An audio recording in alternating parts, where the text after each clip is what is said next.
Robert Chen sat in his wheelchair that Tuesday morning, staring at the blueprints spread across his desk, the same blueprints that had saved the company $12 million in the last quarter alone.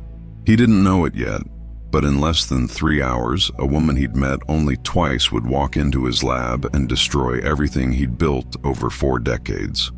Not with logic, not with reason, but with ego wrapped in expensive heels and a corner office she hadn't earned. This can't be happening, he would think as her words sliced through the air. Not after everything I've given them. Silicon Valley has always been a place where brilliance battles bureaucracy, where invention meets institution, and where one person's genius can either build an empire or watch it crumble from the outside. This is the story of how a 70-year-old biochemical engineer, confined to a wheelchair but unlimited in his mind, became both the foundation and the wrecking ball of a biotech company worth hundreds of millions.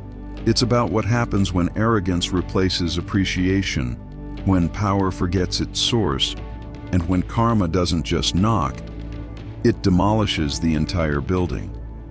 By the end, you'll understand why some people are irreplaceable, why contracts exist for a reason, and why the most dangerous thing a leader can do is underestimate the quiet ones who actually know how everything works. Robert wasn't just an employee. He was the invisible architecture.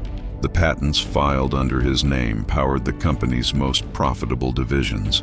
The machines he'd designed, some with his own hands, late nights in his garage in Mountain View, processed compounds no competitor could touch.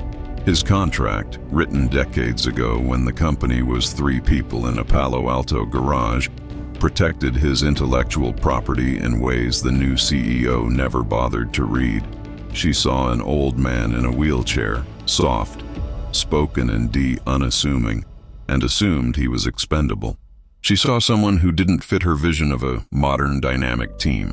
What she didn't see was the empire standing on his shoulders, held together by patents, loyalty, and a brilliance that couldn't be replicate on a resume or replaced with a coding bootcamp graduate. When the new CEO, Vanessa Bradford, a name that would soon become infamous in Silicon Valley circles, fired Robert with insults about his age and disability echoing through the Sunnyvale office, she triggered a cascade of consequences that would cost the company everything. Within days, production halted. Within weeks, competitors were thriving with Robert's innovations. Within 3 months, Vanessa was gone. The company was hemorrhaging talent and money, and Robert was sipping coffee in a competitor's state-of-the-art facility in San Jose, watching the company that betrayed him spiral toward bankruptcy. This isn't just a revenge story. It's a masterclass in what happens when you confuse authority with intelligence, when you forget that some knowledge can't be transferred in an exit interview, and when you realize, too late, that the person you humiliated held all the keys. Robert Chen had been with TechBio Innovations since 1989, back when the company operated out of a converted warehouse near the San Jose airport, and the founders couldn't afford proper lab equipment. He was 34 then, fresh from a postdoc at Stanford, and he joined because the work was meaningful. Enzymes, protein synthesis, targeted drug delivery systems that could change lives. He didn't care that the pay was mediocre or that the building smelled like aviation fuel. He cared that he could build the things, invent things, and see ideas transform from scribbles on whiteboards into machines humming with purpose. Over the decades, Robert designed 17 proprietary systems that became the backbone of TechBio's operations. The compound synthesizer that reduced production time by 60%. Robert's design, patent US 7823456B2, filed under his name in 1994. The automated purification arrays that eliminated contamination risks. His innovation, 3 patents, all registered to Robert Michael Chen, with licensing agreements that allowed TechBio exclusive use as long as he remained employed. The precision temperature regulators that made the company's flagship processes possible. Robert had sketched those on napkins during a lunch meeting in 1998, then spent 2 years perfecting them in his home workshop in Mountain View, where neighbors grew used to seeing lights on in his garage until 3 in the morning. But Robert didn't broadcast his genius. He was quiet, methodical, more comfortable with machines than meetings. He attended conferences when required, but preferred the lab. He mentored younger engineers, patiently explaining thermodynamics and patent law over coffee in the break room, but never demanded credit. When the company went public in 2006 and suddenly everyone had stock options and LinkedIn profiles boasting about disruptive innovation, Robert just kept working. His wheelchair, a necessity since a car accident in 2003 on Highway 101, became part of the landscape. People stopped noticing it, just as they stopped noticing him, which was exactly how he liked it. Let them chase the spotlight, he thought. I'll chase the solutions. By 2024, TechBio Innovations had grown into a Silicon Valley powerhouse. 400 employees, 3 facilities across the Bay Area, contracts with pharmaceutical giants, and a reputation for precision that competitors envied. The original founders had long since cashed out, replaced by boards and investors and a revolving door of executives who understood profit margins better than protein structures. Robert remained, now 70 years old, still in his corner of the Sunnyvale lab, still designing, still solving problems that stumped engineers half his age. His contract, unchanged since 1992, sat in a filing cabinet in HR, a relic from simple R times, written in plain English, guaranteeing him ownership of his patents with licensing terms that seemed generous when the company was small. Nobody had reviewed it in years. Nobody thought they needed to. Robert was part of the furniture, reliable and unchanging. And furniture doesn't leave, or so they thought. What happens when the foundation of your success is a person you've forgotten to value? Vanessa Bradford arrived at TechBio Innovations in late August 2024 with a resume polished to a mirror shine. MBA from Wharton, 5 years at a consulting firm in San Francisco, 2 years as VP of operations at a failed medtech startup that collapsed 6 months after she left. She was 42, impeccably dressed, and carried herself with the kind of confidence that venture capitalists mistake for competence. The board hired her to modernize operations, which translated to cutting costs, streamlining processes, and making the company attractive for acquisition. She had never worked in biochemistry. She had never managed a lab. She had never invented anything. But she had PowerPoint decks full of synergy and disruption, and in Silicon Valley, that was often enough. Her first week was a whirlwind of changes. She reorganized departments, implemented new software systems that crashed on day 3, and scheduled mandatory meetings about culture alignment that pulled engineers away from critical projects. She walked through the Sunnyvale facility with a clipboard and a frown, making notes about inefficiencies she didn't understand. When she passed Robert's workspace, a cluttered but organized corner filled with blueprints, prototypes, and equipment he'd personally maintained for years, she paused. Robert was studying a schematic, his reading glasses perched low on his nose, a cold cup of coffee forgotten beside his keyboard. He didn't notice her at first, too absorbed in calculations. "Who's that?" Vanessa asked the operations manager trailing behind her. "That's Robert Chen," the manager replied. "Senior biochemical engineer. He's been here forever. Designed most of our core systems." Vanessa's eyes narrowed. "He doesn't look very assertive. What does he actually do all day?" The manager hesitated. "He maintains the proprietary equipment, troubleshoots when things go wrong, consults on new projects. He's kind of essential." Vanessa made a note on her clipboard. "We'll see," she said, her voice flat. "Nobody's essential." Over the next 2 weeks, Vanessa's presence became increasingly oppressive. She questioned every expense, challenged every decision, and created an atmosphere of anxiety where creativity used to thrive. Engineers who had worked there for years started updating their resumes. The company's Slack channels, once filled with technical discussions and friendly banter, went silent except for Vanessa's direct types. She held a town hall meeting where she announced exciting changes that included performance reviews, productivity metrics, and accountability structures, corporate speak for surveillance. When someone asked about the company's commitment to research and development, Vanessa smiled tightly and said, "Innovation is important, but so is profit. We need to focus on what generates revenue, not nostalgia projects." Robert watched from the back of the room, his jaw tight. "She doesn't understand what we do here," he thought. "She doesn't understand that the nostalgia projects are the reason this place exists." But he said nothing. He never did. Yet silence in a workplace turning toxic can feel like complicity, or like the calm before something breaks. It happened on a Thursday morning, 3 weeks into Vanessa's tenure. Robert was in his workspace, reviewing maintenance logs for the compound synthesizer, one of his original designs that had been running flawlessly for over a decade. The machine had developed a minor temperature fluctuation overnight, nothing critical, but Robert believed in preventive care.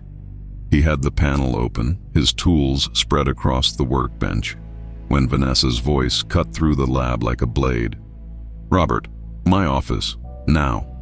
He looked up, surprised. Vanessa stood in the doorway, arms crossed, her expression cold. "I'm in the middle of—" he started. "I don't care," she interrupted. "My office. 5 minutes." She turned and walked away, her heels clicking sharply against the tile floor. Robert exchanged glances with 2 younger engineers nearby, their faces full of concern. He wheeled himself toward the administrative wing, his mind racing through possible reasons for the summons. Had he missed a meeting? Made an error in a report? He couldn't think of anything.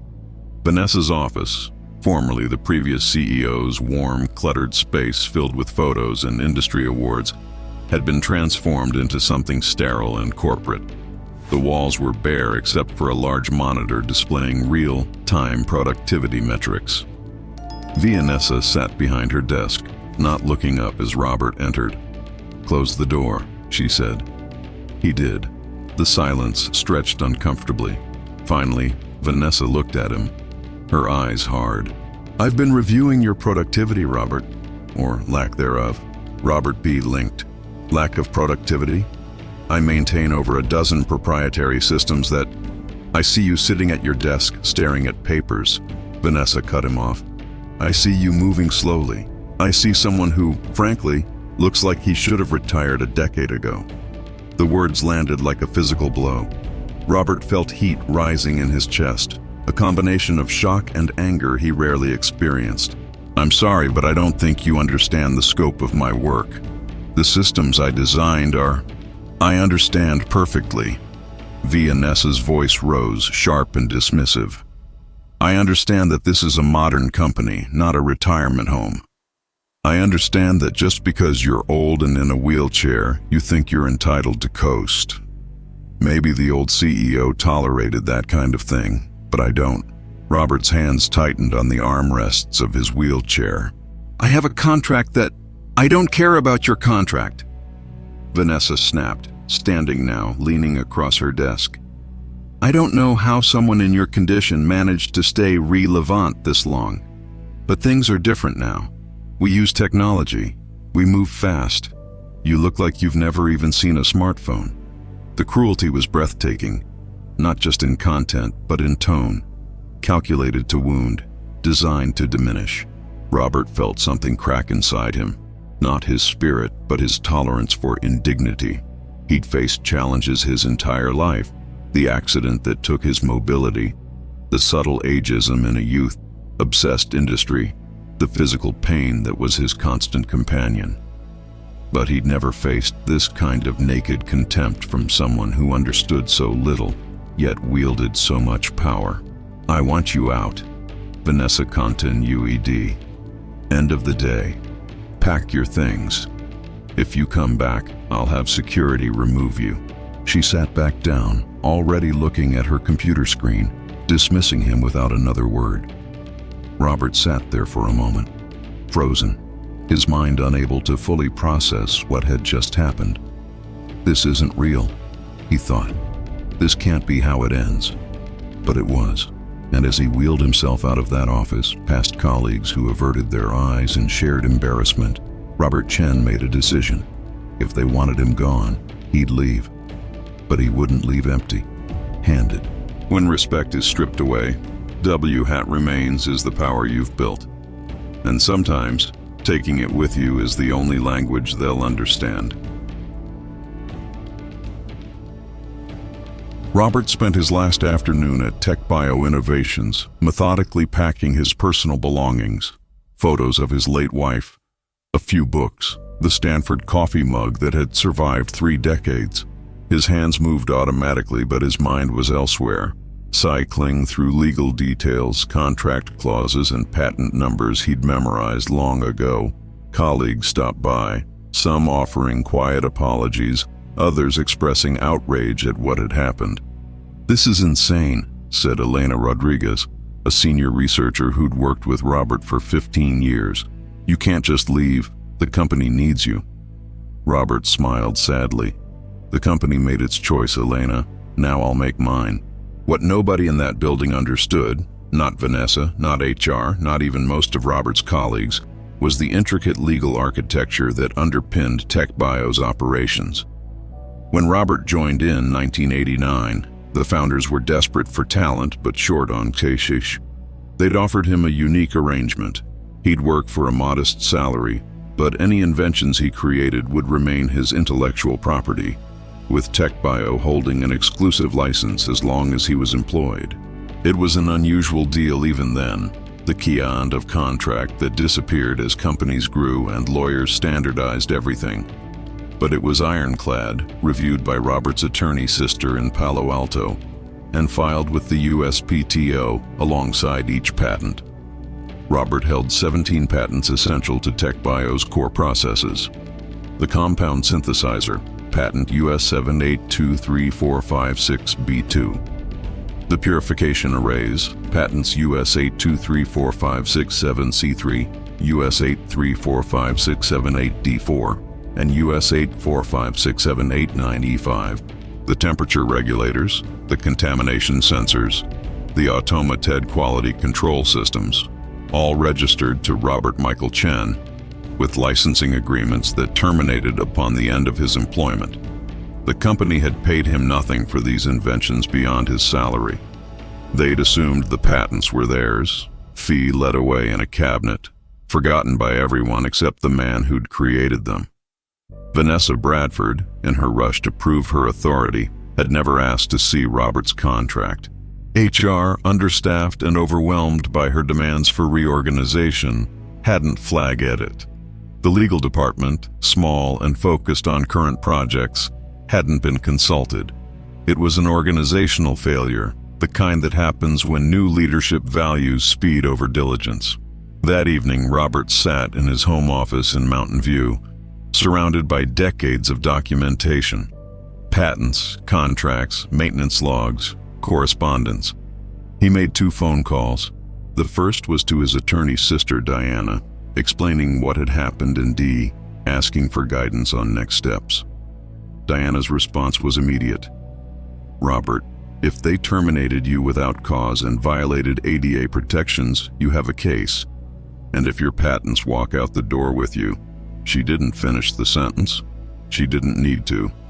The second call was to Thomas Wu, CEO of Biogenex Systems, a competitor based in San Jose that had been trying to recruit Robert for 5 years.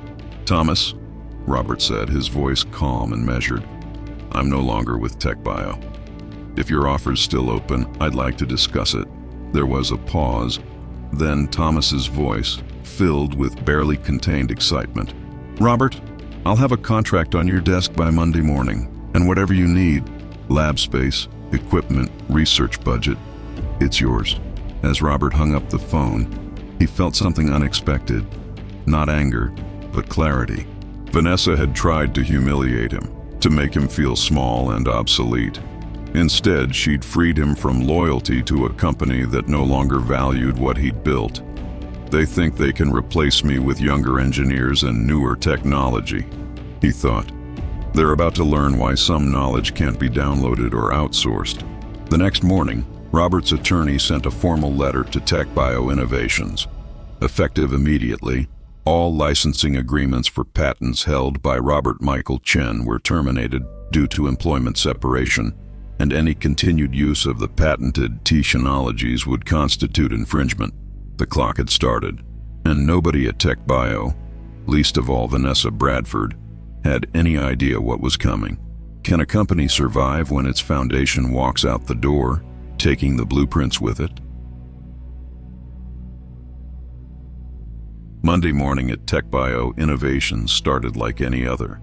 Engineers arriving with their coffee, lab equipment humming, projects resuming after the weekend. But by 9:30 a.m., confusion rippled through the Sunnyvale facility. The compound synthesizer, the M-machine that processed the company's flagship pharmaceutical compounds, displayed an error message no one had seen before. License verification failed, operation suspended. In the quality control department, the automated testing arrays shut down simultaneously, their screens flashing legal warnings. In Building B, 3 separate systems locked themselves, refusing to restart. Elena Rodriguez was the first to understand.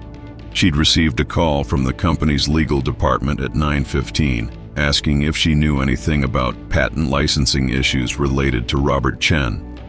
When she saw the locked equipment, the pieces clicked together. "Oh my God," she whispered to a colleague. "Robert's patents. They're all tied to his employment. He's gone, so the licenses." She didn't finish. She was already running toward the administrative wing to find someone, anyone, who could fix this. But the error was nothing to fix. The systems hadn't malfunctioned. They'd simply reverted to their legal default state. Without a valid license, they couldn't operate. By noon, production had ground to a complete halt across all 3 facilities. Projects representing tens of millions of dollars in development costs and client commitments were frozen. The CEO's office became a war room filled with panicked executives trying to understand the scope of the crisis. "How many systems are we talking about?" someone asked. The operations manager, pale and shaking, read from a hastily compiled list. 17 patented technologies. They're integrated into nearly every major process we have. Without them, we can't produce compounds, we can't run quality tests, we can't fulfill active contracts. Vanessa sat at the head of the conference table, her usual confidence replaced by something close to panic. "This is absurd," she said, her voice tight. "Robert Chen was one engineer, one old man. How can the entire company depend on him?" The legal counsel, brought in from an outside firm, spoke carefully. "Ms. Bradford, Mr. Chen's contract gave him patent ownership with licensing terms tied to employment.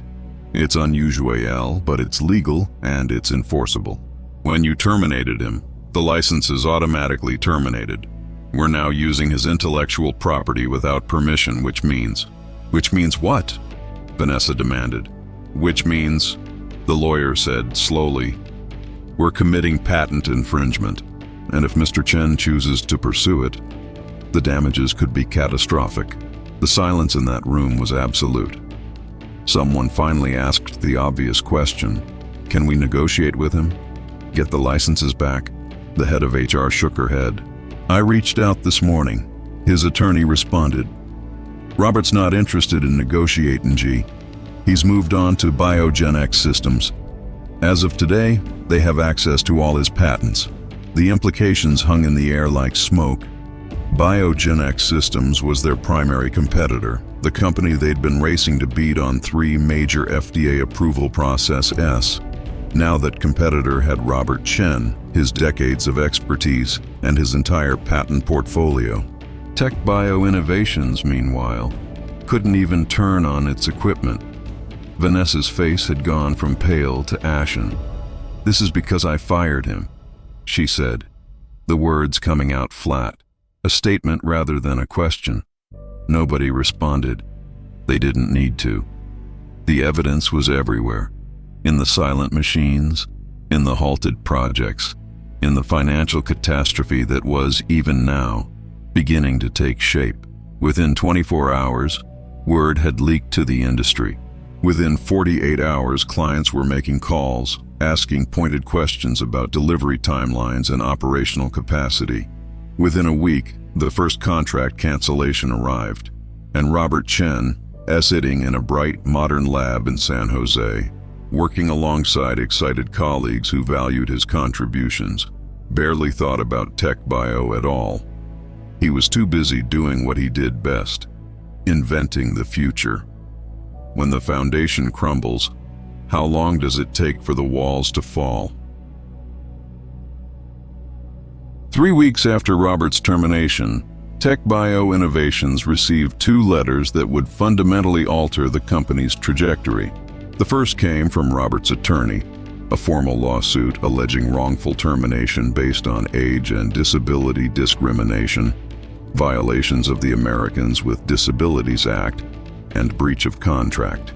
The complaint, filed in the United States District Court for the Northern District of California, included transcripts of Vanessa's statements during the termination meeting, statements that 2 employees had overheard and were now willing to testify about. Old, your condition, should have retired. In your condition, each word documented, each phrase a legal landmine.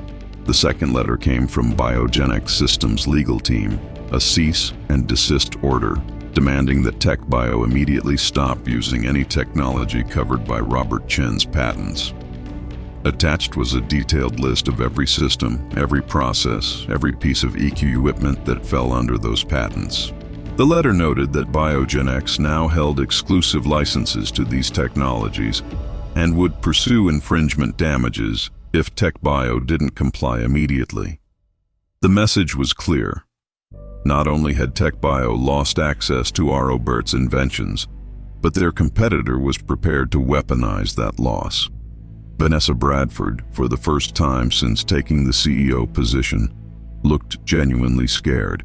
The board of directors had called an emergency meeting, and the conference room in TechBio's Palo Alto headquarters felt less like a boardroom and more like a courtroom. 8 board members sat in judgment, their faces ranging from disappointed to furious. Vanessa stood at the front, flanked by lawyers, trying to explain the inexplicable. "I had no way of knowing about these patent issues," she insisted. His contra CT should have been flagged during onboarding.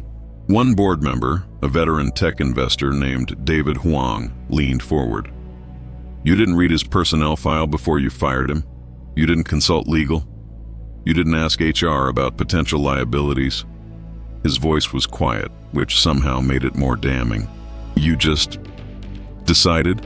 The room's attention shifted to the financial projections on the screen behind Vanessa. The numbers were staggering. Production losses, $8, $3 million in the first month. Contract penalties for delayed deliveries, estimated at $12 million. Legal costs for each wrongful termination suit, potentially $5 million. Settlement costs if they lost, another $10 million. Patent licensing fees if they attempted to negotiate with Robert or Biogenics, undefined but likely exorbitant. Lost market share as competitors capitalized on their paralysis, incalculable.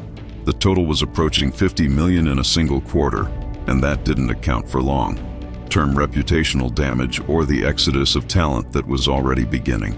"Let me understand this," said another board member, a woman named Sophia Patel, who'd built 2 successful biotech companies. "You fired a 70-year-old disabled employee in a way that violates federal law. You did this without reviewing his contract or understanding his role, and as a result, we've lost access to the core technology that our entire operation depends on. Is that accurate?" Vanessa opened her mouth, closed it, then simply nodded. Sophia continued, her tone icy. "And now our primary competitor has that technology, and the engineer who understands it better than anyone alive. They're poaching our clients. They're outpacing our research. They're doing everything we were supposed to be doing, while we're sitting here bleeding money and facing lawsuits. Is that also accurate? Another nod. The silence that followed was broken by David Huang. This isn't just poor management. This is negligence on a scale I've rarely seen. You've destroyed value, endangered hundreds of jobs, and damaged relationships we spent decades building. All because you wanted to assert authority over someone you didn't understand. He looked around the table, and several heads nodded in agreement.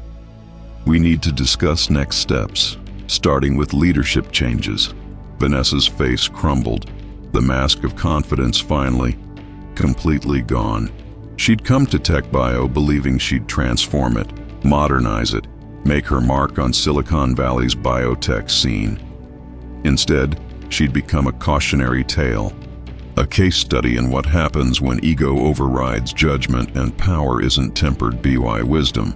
As the board moved into closed session to discuss her future, Vanessa sat alone in an anteroom, staring at her phone, watching LinkedIn updates from former colleagues who were already listing themselves as open to work. How did it all fall apart so fast? She wondered. But deep down she knew. It fell apart the moment she decided that one person, one quiet, brilliant, indispensable person, didn't matter. When leadership confuses authority with understanding, who pays the price? While TechBio innovations spiraled, Biogenex Systems experienced what industry observers would later call the most dramatic competitive reversal in Bay Area biotech history. Robert Chen's arrival transformed the company overnight. His first week, he met with their engineering teams in a sun-filled conference room in San Jose, reviewing their current processes and identifying bottlenecks. His second week, he started adapting his patented systems to Biogenex's infrastructure, making improvements even he hadn't thought of before. By the third week, they'd begun implementing his designs, and production efficiency jumped by 40%. Thomas Wu, Biogenex's CEO, couldn't hide his amazement. "I've been in this industry for 25 years, he told his senior team during a strategy meeting, and I've never seen anyone who understands these systems the way Robert does. It's not just technical knowledge, it's intuition, experience, wisdom. TechBio didn't just lose an employee. They lost their institutional memory, their innovation engine, their competitive advantage, all because someone decided he didn't matter." The team exchanged glances, aware that Robert was sitting quietly at the end of the table, uncomfortable with the praise but too polite to interrupt. "Robert," Thomas said, turning to him, "I want to be clear. This isn't just about the patents or the technology. You're here because we value what you bring. Your ideas, your mentorship, your integrity. Whatever you need to do your best work, you tell me." Robert nodded, a small smile crossing his face. "This is what it should feel like," he thought. "This is what respect looks like." Over the next 2 months, Biogenex accomplished what TechBio had been struggling to achieve for over a year. They completed development of a targeted drug delivery system that promised to revolutionize treatment for certain neurological conditions. The FDA approval process, which had seemed years away, suddenly accelerated as Robert's expertise helped them navigate technical challenges and documentation requirements. Pharmaceutical companies that had been working with TechBio started making inquiries with Biogenex, intrigued by rumors of new capabilities and faster timelines. Meanwhile, Robert's lawsuit against TechBio moved forward with brutal efficiency. Discovery revealed internal emails and Slack messages that painted a damning picture of Vanessa's management style. Dismissive comments about older employees, references to sea-leaning house of dead weight, performance reviews that targeted people based on age rather than actual performance. Witnesses came forward, not just the 2 employees who'd overheard Robert's termination meeting, but others who'd experienced or observed Vanessa's discriminatory behavior. The company's legal team, recognizing the mounting evidence, began pushing for settlement. The settlement, when it finally came, was significant.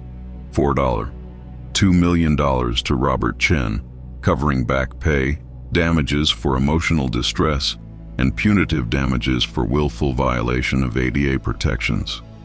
Robert accepted it not because he needed the money, Biogenex was paying him better than TechBio ever had, but because it represented acknowledgement, validation that what happened to him was wrong. He donated a portion to disability rights organizations and put the rest into a trust for his grandchildren. It was never about the money, he told his sister Diana over coffee in Mountain View. It was about dignity. About proving that you can't treat people like they're disposable just because they're different or older or inconvenient to your narrative. But Robert's greatest satisfaction came from something else entirely. Watching Biogenex thrive while TechBio struggled. It wasn't cruelty. Robert wasn't a cruel person. It was justice, the natural consequence of decisions made and priorities revealed. He'd spent 40 years building things, solving problems, making life better for patients he'd never meet. When one company decided his contributions didn't matter, another company recognized their value and benefited enormously. That, Robert thought, was how Teehee World should work. Excellence should be rewarded, respect should be earned and given, and those who understand neither should face the consequences of their ignorance. As he worked late one evening in Biogenex's lab, solving an equation that had stumped 3 younger engineers, Robert felt something he hadn't felt in years: appreciated, essential, alive with purpose. Vanessa Bradford took my job, he thought, but she gave me my future. Can revenge be ethical when it's simply letting someone experience the natural consequences of their choices? 3 months after Robert Chen's termination, TechBio Innovations held its final all-hands meeting. The Sunnyvale facility's main conference room, once packed with 400 employees buzzing with innovative energy, now held fewer than 105 FTY. The rest had left, some to competitors like Biogenex, others to different industries entirely, and a few forced out by rounds of layoffs necessitated by the company's financial hemorrhaging. The mood was funereal. Everyone knew why they were there, even before Vanessa Bradford's replacement. An interim CEO brought in by the board to manage the crisis stood up to deliver the news. "I want to thank you all for your dedication during this incredibly difficult period," he began, his voice tired. "However, I need to be honest with you about our situation. We've lost over $60 million in the last quarter. We've lost major client S. We've lost technological capabilities we can't replace. And despite the board's best efforts to secure emergency funding, investors don't see a path forward. Effective immediately, TechBio Innovations will begin bankruptcy proceedings. Our assets will be liquidated, and the company will cease operations within 60 days. The room erupted in murmurs, though no one seemed particularly surprised. This had been inevitable since the moment Robert's patents walked out the door. Vanessa Bradford, meanwhile, was nowhere near Silicon Valley. After her forced resignation, she'd fled to her family's vacation home in Colorado, blocking calls from reporters and former colleagues alike. Her LinkedIn profile, once prominently featuring her CEO title, had been updated to simply read, "Seeking New Opportunities," the digital equivalent of a white flag. She'd given one interview to a tech blog, attempting to shift blame to systemic issues and unforeseen complications. But the article's comments section had eviscerated her. The Silicon Valley ecosystem has a long memory, and Vanessa's name had become synonymous with catastrophic leadership failure. The aftermath analysis, conducted by industry publications and business schools, revealed just how completely one person's arrogance had dismantled a company. TechBio's bankruptcy filing listed total losses of $73 million, with Robert's patents identified as critical assets, loss of which precipitated operational collapse. The case became a cautionary tale taught in MBA programs. The TechBio failure, how undervaluing human capital destroyed a company. Vanessa's attempt to land another CEO position went nowhere. Every search firm that looked into her background found the same story. Brilliant engineer humiliated and fired without due diligence. Company destroyed. Hundreds of jobs lost. Entire leadership team discredited. But perhaps the most poignant moment came 6 months later, when the Sunnyvale facility was sold to a real estate developer who planned to convert it into luxury condos.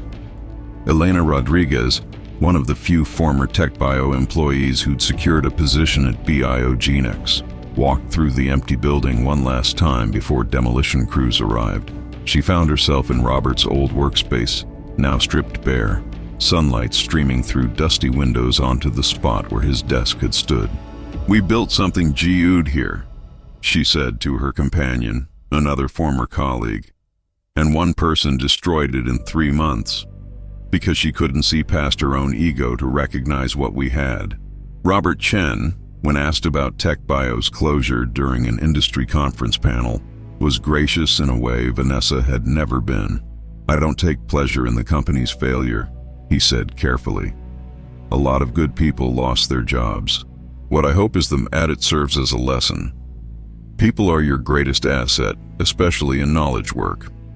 Contracts matter, respect matters, and when you have someone who's been building your success for decades, maybe take the time to understand their value before you decide they're replaceable."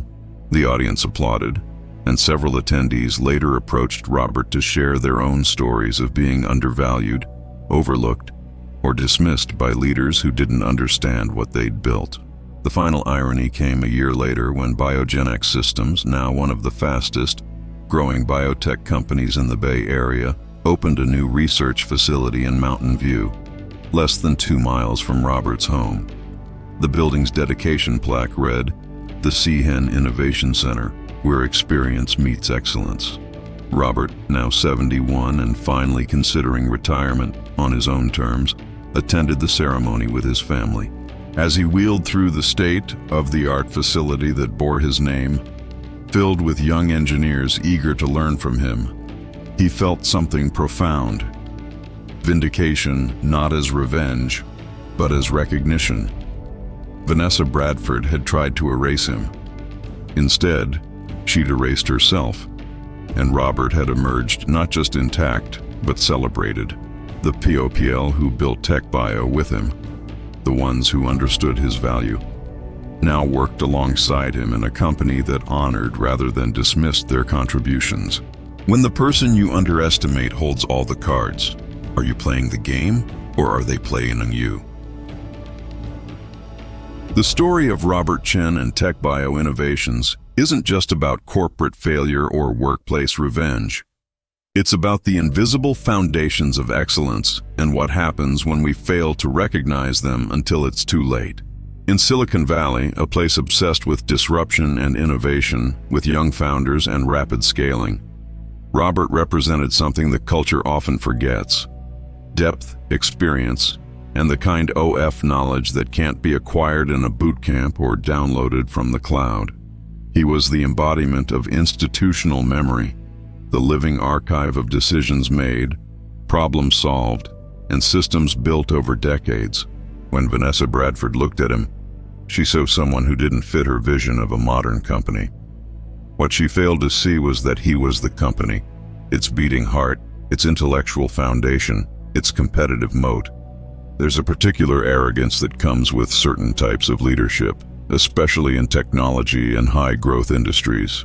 It's the belief that management principles are universal, that a good leader can walk into any organization and optimize it without understanding the specifics of what makes it work. Vanessa brought that arrogance with her, along with her MBA and her consulting frameworks, and she paid the ultimate professional price. But so did hundreds of innocent employees who lost their jobs, investors who lost their money, and clients who lost a trusted partner.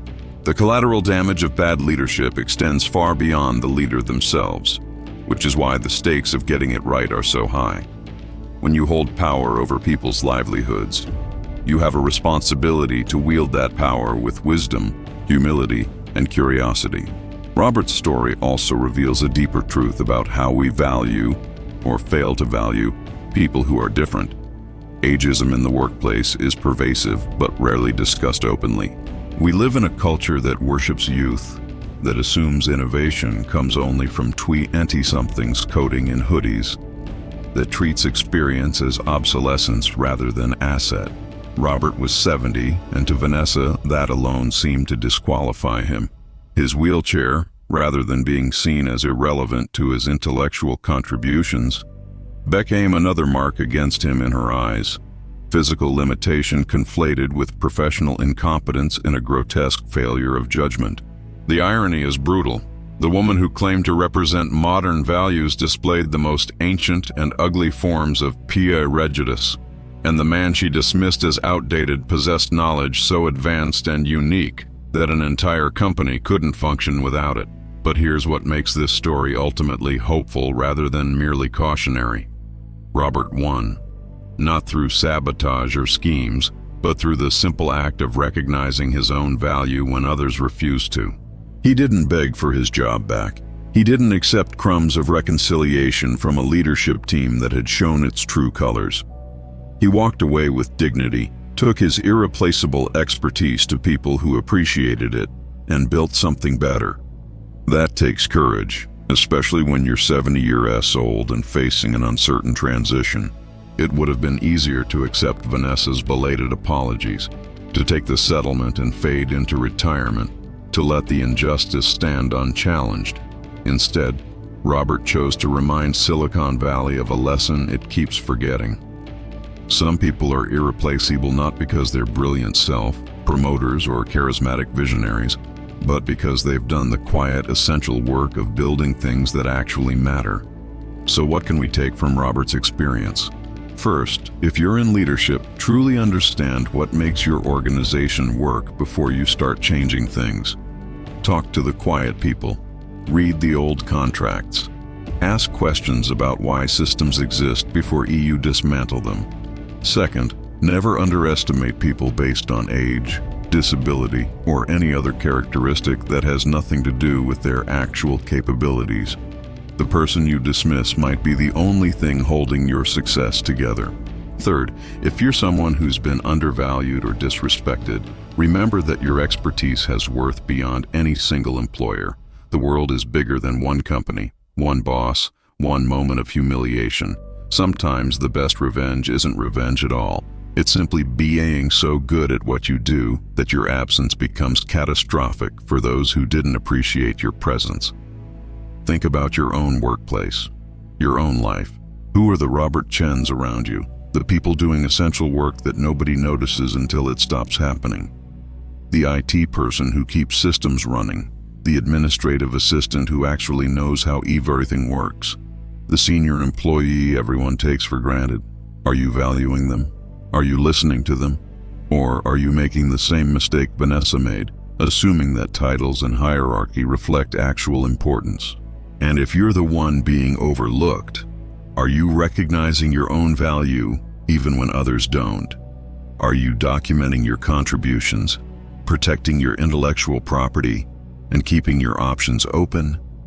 The question Robert's story poses isn't whether bad leaders get what they deserve. That's too simplistic. The real question is, how do we build systems and cultures where competence is recognized, experience is valued, and people are judged by their contributions rather than their age, appearance, or ability to perform confidence? How do we create workplaces where a Vanessa Bradford couldn't destroy so much so quickly because checks and balances exist? Because institutional knowledge is documented and protected? Because contracts are reviewed and respected? These aren't just corporate governance questions. They're moral questions about how we treat each other and what we choose to value. If this story resonated with you, if you've ever felt undervalued or witnessed someone brilliant being dismissed by someone foolish, I want you to do something. Share this story. Let it be a reminder that excellence doesn't always look like we expect it to, that wisdom often comes quietly, and that the people we take for granted might be the very ones we can't afford to lose. And if you're in a position of power, let it be a warning. Before you fire someone, humiliate someone, or dismiss someone's contributions, make absolutely certain you understand what they do and what will happen when they're gone. Because sometimes, the foundation you're standing on is a person, and when that person leaves, everything falls. Leave a comment below. Have you ever witnessed someone being undervalued at work, only to watch the organization suffer after they left? Or have you been that person yourself? I'd love to hear your stories. And if you found value in this narrative, don't forget to subscribe and hit that notification bell. I share stories like this one every week. Stories about resilience, justice, and the unexpected ways the underestimated prove their worth. Your support helps me continue bringing these tales to light. And if you truly enjoyed this story and want to support this work, please buy me a coffee on Ko-fi. Even the smallest contribution makes a real difference, so stories like this can keep being told.